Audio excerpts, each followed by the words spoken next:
Hey, witches! Hi, hello, welcome.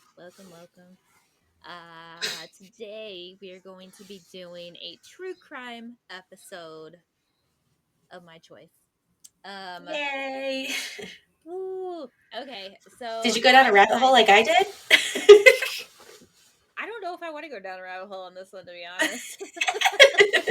And I can't really go down a rabbit hole on this because it's not necessarily solved, but it's not. I mean, it's solved. It's done. It's case closed, kind of thing. Um, but it's weird. It's definitely like kind of morbid. It's definitely weird. Um I like it.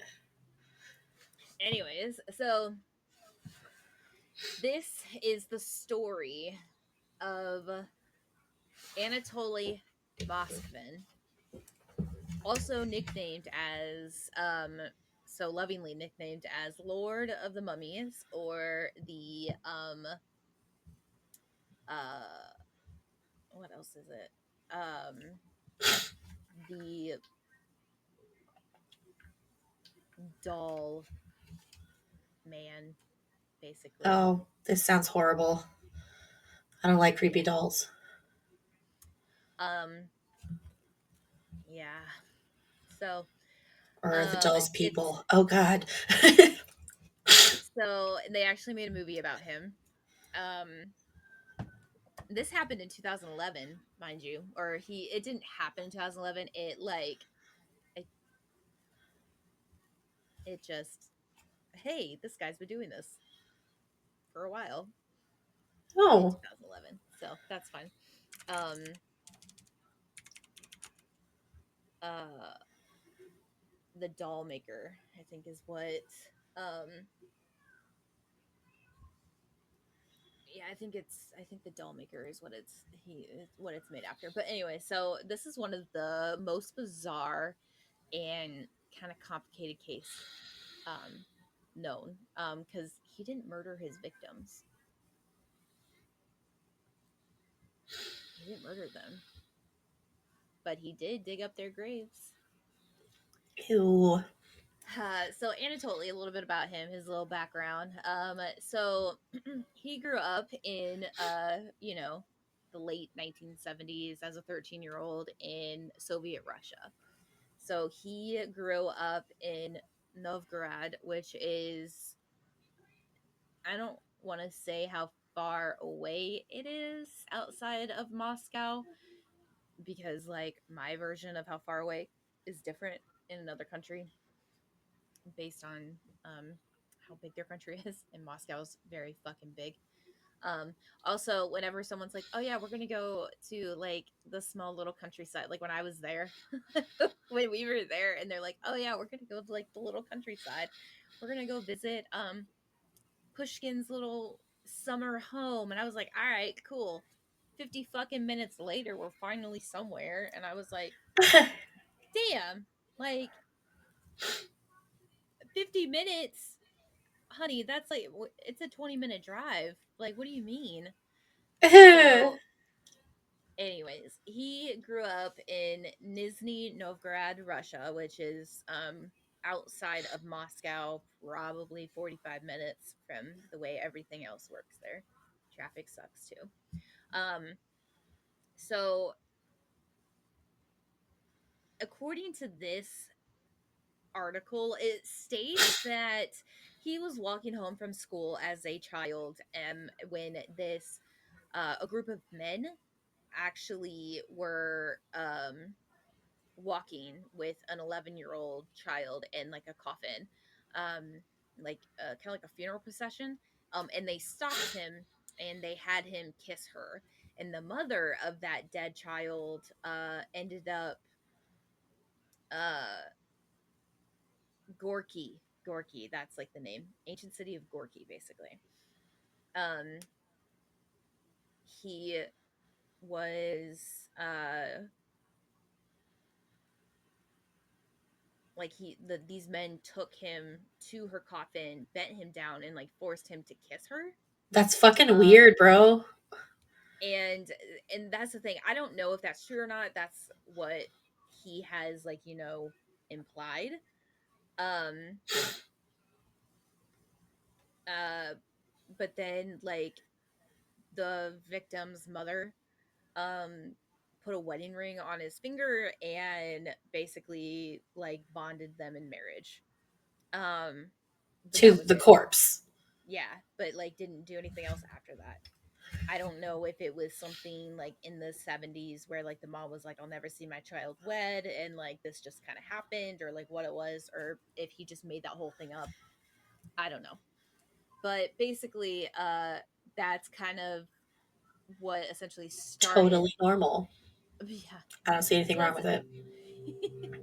that's essentially what started his obsession with like cemeteries, the macabre, like all of that kind of stuff. Um, he is known to have spoken. Well, he's still alive technically, but he is known to speak 13 languages. He traveled widely when he was out of confinement, and he what? You What's said that true? so nicely. Out of confinement. I don't want to say if he's in prison or not. Like that might give it away. What if he's not crazy? What if he's in prison? Um, he also is a self-proclaimed expert on cemeteries. Because as a child, that's what he did. He hung out and wandered through the various cemeteries that his location offered with his Oh, friends. now I'm gathering like another story in my head of like he's probably that freaky kid that's always at the cemetery. So the people that were doing the funeral were probably like, "Come here, creeper, come kiss this corpse if you're that into it," which is still very fucked up, super fucked up. Not like giving them an excuse or anything, but it makes a little more sense in my head that that Yeah, could be a true story. yeah. So he specifically wandered around the cemetery, the Krasnaya Etna cemetery in Lenitsky, um, in Russia. He also spent one night sleeping in a coffin ahead of a deceased person's funeral. I don't know if he slept in it with the corpse or if he just slept in the coffin, imagining what it would be like to sleep, in general in a coffin like that. He also would Okay. insert buttons. He also would insert buttons into the eye sockets of the dead corpses so that they could watch cartoons with him. Okay, So Coraline. yeah, I was gonna say very Coraline. Um, he was also a linguist, a historian, and a journalist who actually taught at the college level in the city that he grew up in. So after he grew up, after like all of that incident with the grieving mother and the child, the 11-year-old child, by the way, that when he was 13, that child was 11. He Yeah, graduated that's with a super degree fucked up. in, yeah, philology. Is that a degree, or is it supposed to be philosophy? I don't know. I like proofread that. I didn't proofread all of it. I like read it and then I was like, the fuck is that? Oh, that is a legitimate thing. It's okay. So philology is the branch of knowledge that deals with the structure, historical development, and relationships of languages. Oh, It's okay. a So it's like baby. it's It's a chaos. baby.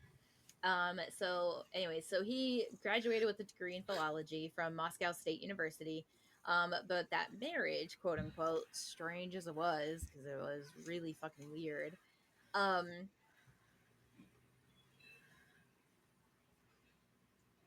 he became an adult with a highly seclusive lifestyle. So he was very, very quiet. He was very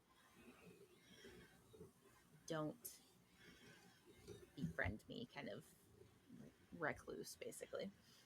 Throughout his college days, he never had sex nor got into a relationship. He preferred to live with his parents, abstained from smoking, drinking alcohol, and he never got married. Well, he's already married. Um, He can't get married again. sure. Um, But yeah, so he was very abstinent. He stayed with his parents. He stayed away from, all of the things that typical college students probably would have gotten into. He was also a self-dubbed necropolist. On top of being like, the self-proclaimed um,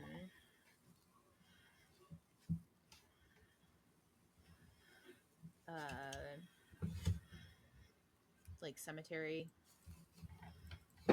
Oh, okay. uh, person. Yeah. Um, anyway, so he traveled extensively. He probably traveled all over to various cemeteries. I mean, if he was such an expert on all of them. Yeah. He wrote frequently as a contributor at Necrologies, which was a weekly newspaper that published obituaries and stories about cemeteries of famous dead people. So he was quite obsessed with it. He was actually highly revered as an academic because he kept a personal library of over 60,000 books and documents on rituals and occultism, and was often described as a genius by a colleague who found his work on doll collections intriguing. Um, All right. so he was very, how they say like the genius level people are borderline Quirky. no, when they say that, I would say borderline insane, but okay. I would like to be genius, but not that genius. Um, but it was kind of one of those things like if you ever had a question about something to do with the dead, cemeteries, necromancy, all of the like that, the occult, all that kind of stuff, he had your answer. He probably had autism. Probably. I feel like that happens a lot with geniuses. I feel like, and I also think that a lot of children with autism have like that one quirk that they are just so good at. It's just that one thing Trains. that they become so obsessed with. Did you say traits? Trains. Trains. Listen. My cousins were so obsessed with trains, and I lived right across from a train tracks. And whenever the trains came through, my cousins would stop what they were doing and run to the windows, and I'm just sitting there like, it's a fucking It's just train. a train. Mainly because we'd be playing like a fucking game or like a video game, or we'd be doing something and they'd stop what we were doing, and it made me so mad because I'd be like winning. I don't know. But anyways, Valid. anyways, Anatoly Moskvin was the ultimate expert on cemeteries and the dead. So if you had any questions, any concerns about anything relating to that, you went to him. He had your answer. He was a genius. I mean, he taught at the college level. He had the expertise. He was able to do all of this. But no one knew how far his obsession went, though. Ooh. He earned further degrees in Celtic studies and culture, whose it that it blurs the line between life and death. So like there's that ethos there that it's like kind of like druidry. Mm. So as his obsessions like increased, he became very interested in those druid practices and discovered that druids slept on graves of their dead to communicate with them. Which I don't understand the thought process behind that. Like, I want to know why. Why druids believe that. I don't know, but that would be interesting topic for one of our witchcraft episodes. Yeah, definitely. Something to think about. And he actually had a documentary. Did I say that right? No, documentary.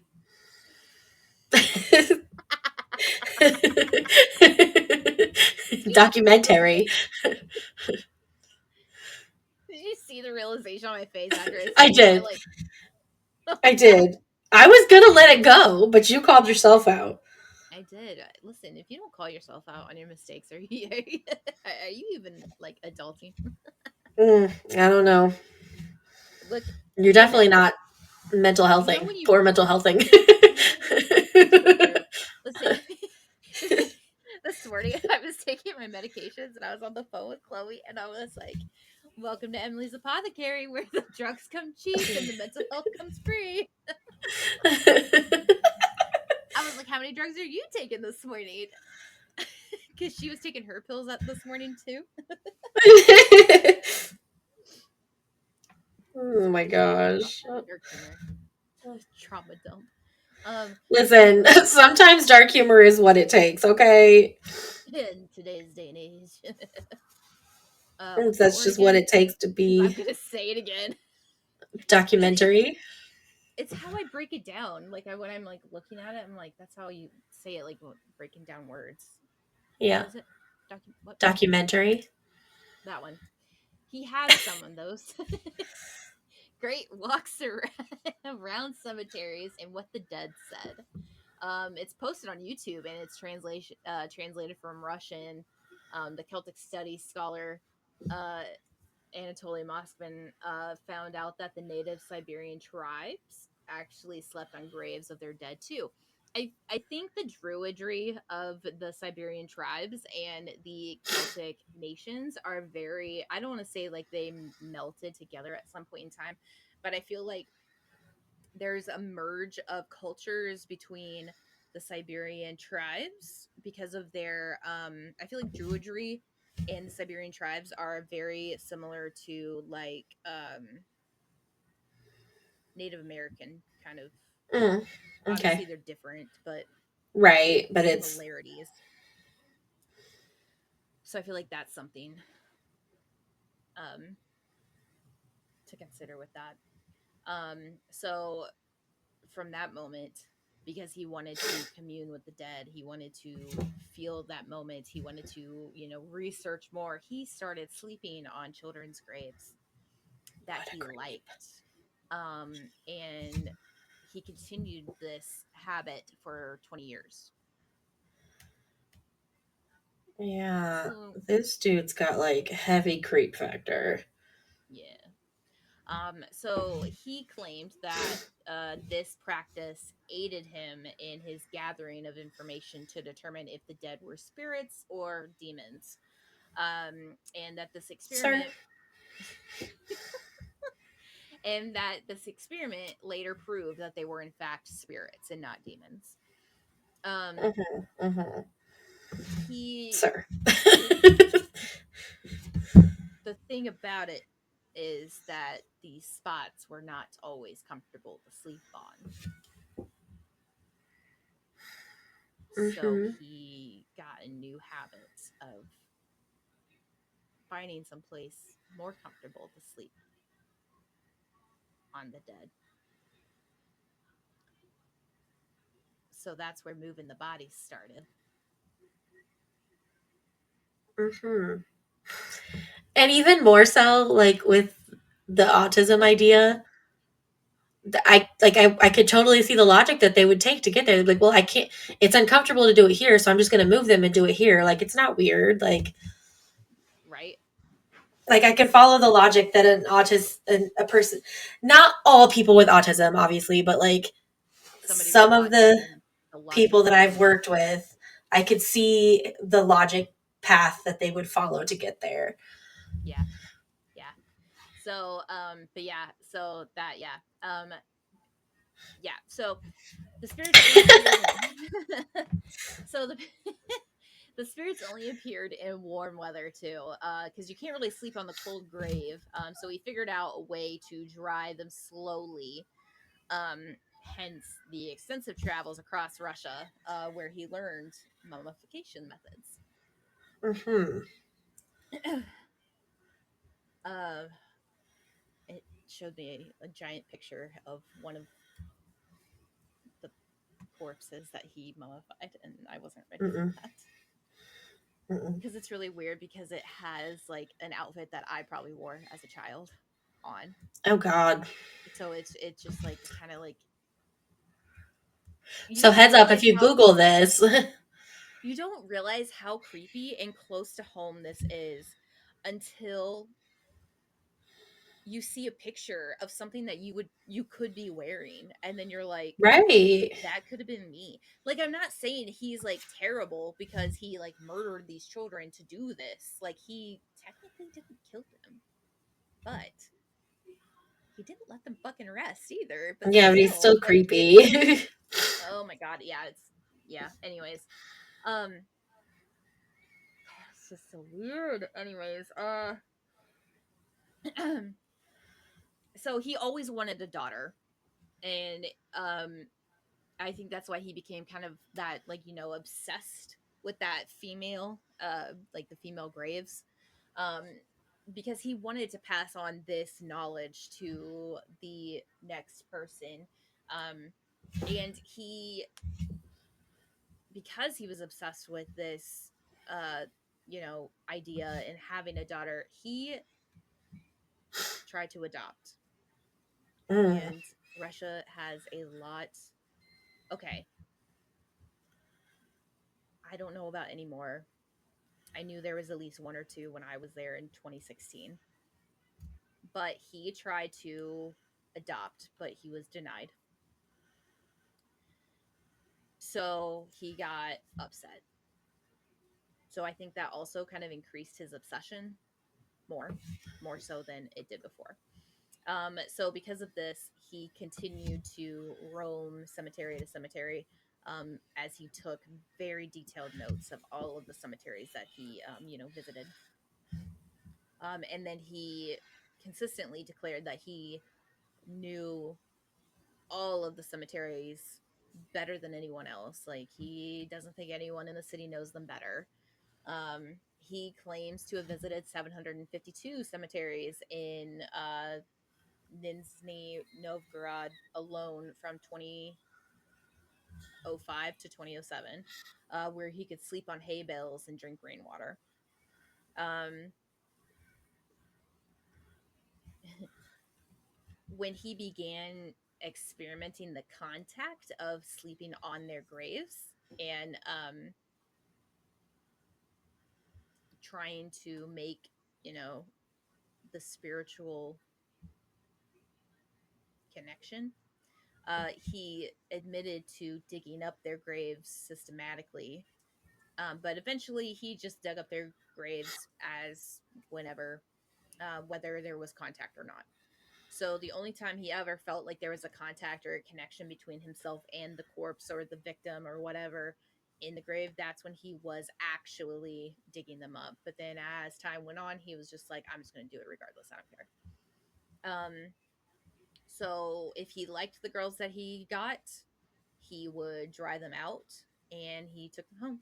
So he practiced those mummification methods on them. All of the corpses were of little girls, aged around 3 to 12, who had died years earlier. He had named them as well. He organized, like, they all had their original name Hmm. from I when was they were just thinking alive. that. Yeah. He had birthday parties for them for when they had birthday parties. There was recognized hierarchy between them as well. They had their own songs, they had their own languages, and even holidays based on, yeah. Um, so he continued to do this. He was 57 before he, I think, was eventually caught. So he was doing this for years. Uh, for a total of everything, he had desecrated 150 graves, exhumed, mummified, and dressed up the bodies of 29 dead girls like dolls. Um, and I don't know how true this is. Take it with a grain of salt. But he actually tried to uh, adopt this one specific girl from an orphanage, and I think she passed, like died, and I think Oh he God. did the same to her. Hmm. So she was also a victim of his Can you obsession. imagine that your child died and you had to bury them? And then, however many years later, you find out that some psycho dug her up and took her home with him. So, like, imagine you've been visiting that grave for all these years. She's not there. She's not there. Like, ah, Here's the thing too. He didn't just dress them up like dolls. Like there's some here's the thing. When people think dolls, like they're thinking like the schoolgirl, like pigtail, short skirts, like the perverted kind of dolls. Russian dolls are not like that. no, Like I was they thinking like creepy porcelain doll. yeah, so like they are very they have socks, shoes, they have dresses like long to the knees or to the ankle type Yeah. dresses. They have like bonnets, those kinds of dolls.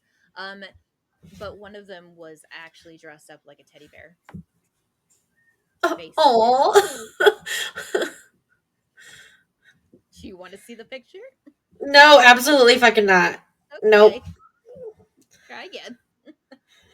Um so he was ruled to have a mental illness when he was placed in front of a judge when all of this happened.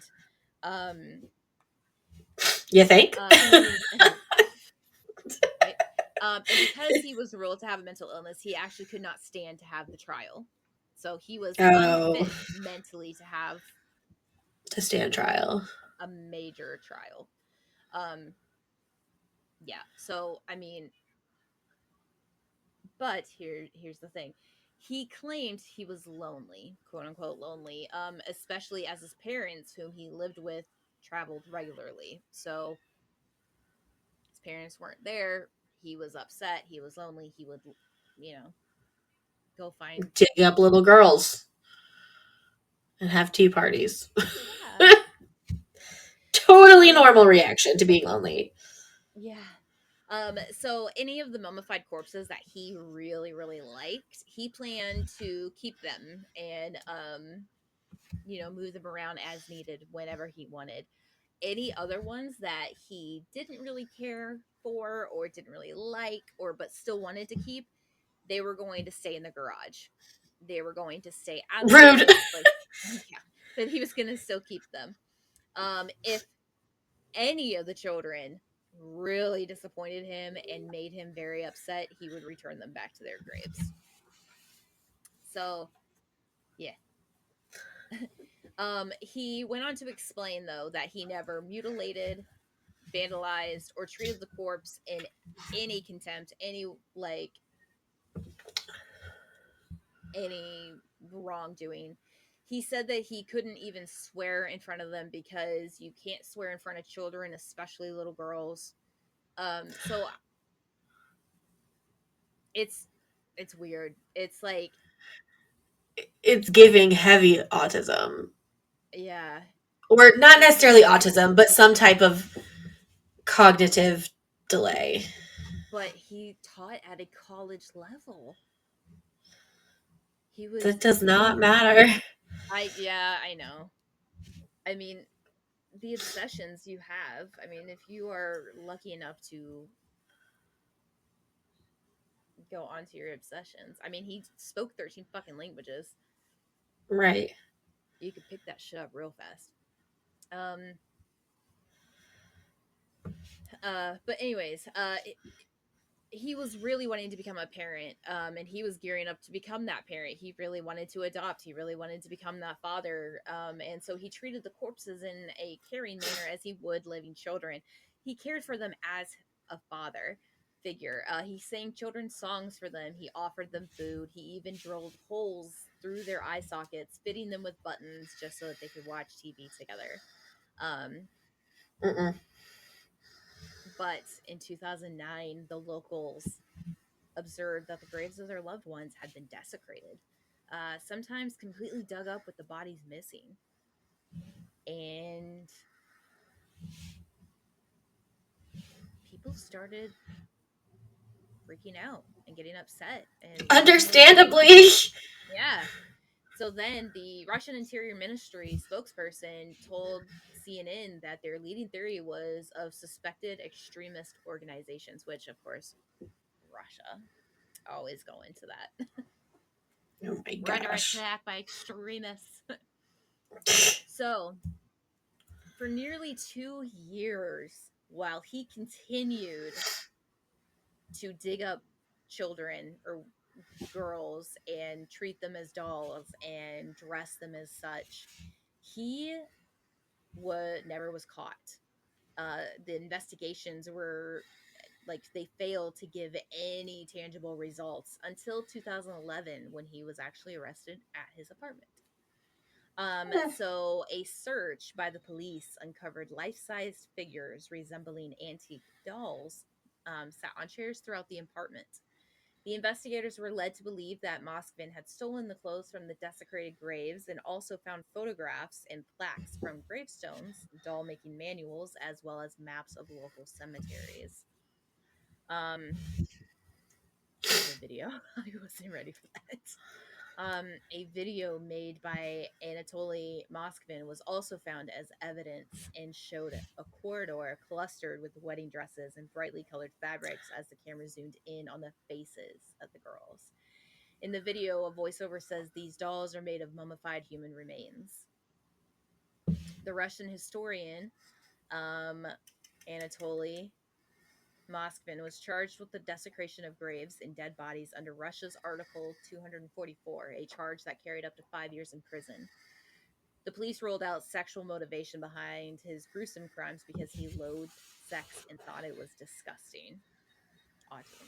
There it is. Yeah. Um, Anatoly had collected the dead bodies of little girls like dolls for nearly 2 years, and no one had suspected a thing.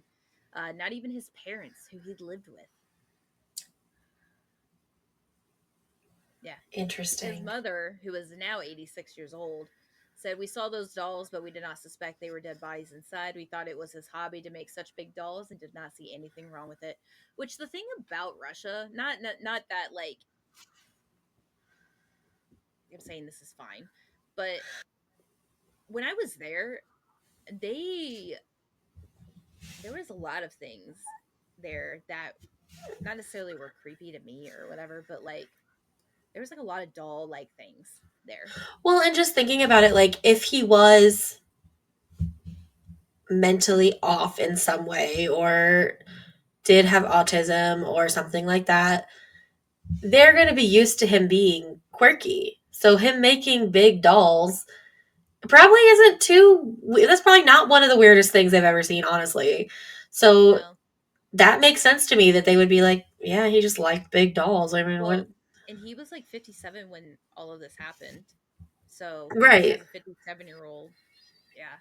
Well, and the thing is too is they weren't there all the time. A lot of Russians will have like an apartment in a big city, but they'll have like a summer home, and it's called a Okay. dacha. So a lot of the times they'll have like a small like little cabin out in like a woodsy, summery field, not field, but like the countryside basically. Right. So when it's the summertime and you're traveling, a lot of Russians will go to their dachas and they will go to the country homes and spend their time there. And that's what happened. This couple was regularly leaving to their house and their home to go to their country homes, which would leave him by himself and he would get lonely and he would be upset and he would go Go out and dig acquire up these little dolls. girls. Yeah, so and the neighbors were quite shocked about this because he was quiet and his parents were nice people, but they never expected something like this to happen. I mean, who They would, always to be are. honest? I was gonna say they always are. Um, and there was a rancid smell that was coming from the apartment, and not Huh. That's even that weird. smell that emanated from his apartment was enough to convince them, I guess. They were resolute in their opinions that the stink of something that rots in the basements came from their neighboring buildings. So, Investigators later discovered that music boxes that had been stuffed beneath or inside the mummified corpses, so when touched, they produced sounds.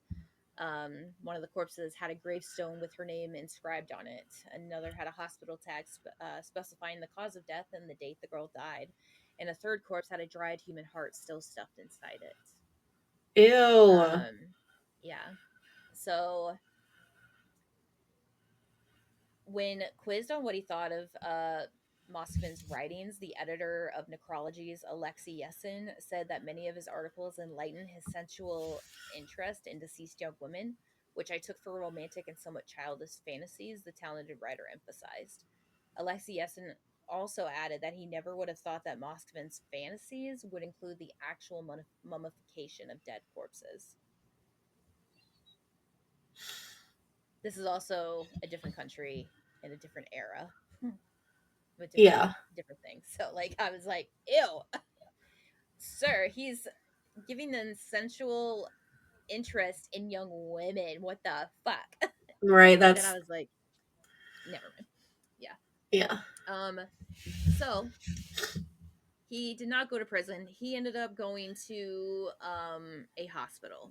So he was actually diagnosed with schizophrenia and sentenced to a court ordered psychiatric evaluation in a hospital after confessing to 44 counts of desecrating graves in May of 2012. At the hearing in 2020, where he asked to be released from the psychiatric hospital to care for his elderly mom, the Russian historian Anatoly Moskvin refused to apologize to the parents of the dead girls whom he mummified.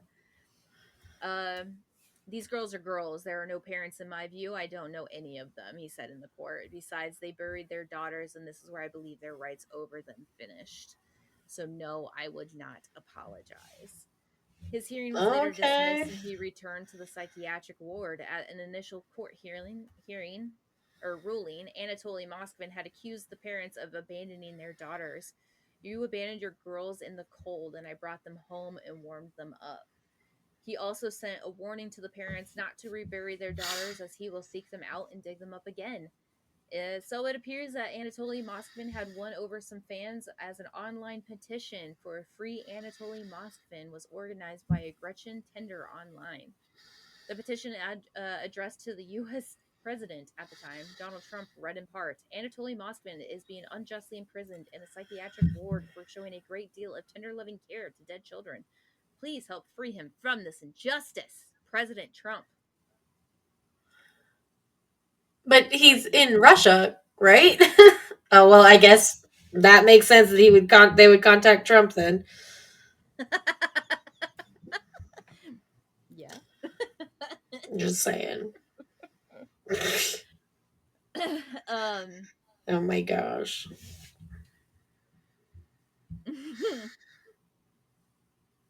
but it was also he also believed that at some point he could bring them back to life by black magic, Oh. or by science. So he also impartially believed all of this stuff.